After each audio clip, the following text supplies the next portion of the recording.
everyone, I'm Nick, the head of tax at Crypto Tax Calculator. And in this video, I'm going to cover the basics of Form 8949. Form 8949 is used by U.S. taxpayers to report capital gains and losses from the sale or exchange of their capital assets. Capital assets include stocks, bonds, real estate, and yes, even cryptocurrency. Form 8949 is broken up into short-term and long-term sections that must be filled out using USD denominated values.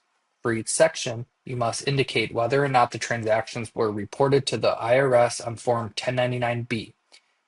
If you're reporting your crypto sales, it's likely that you did not receive a 1099-B, so you would indicate that on Form 8949. Form 8949 has multiple different columns, uh, including the description of property. So here is where you would report, what you sold. So for example, you sold 1 Bitcoin. This is where you would put 1 Bitcoin. Then you would put the date you acquired that asset. So the date you purchased it, it was gifted to you or otherwise acquired. The date you sold or disposed of the asset.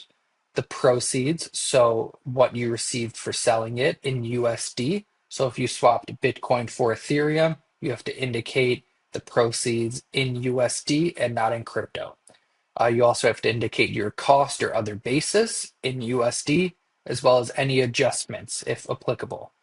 And at the very end, you will subtract your cost basis from your proceeds to get your total gain or loss.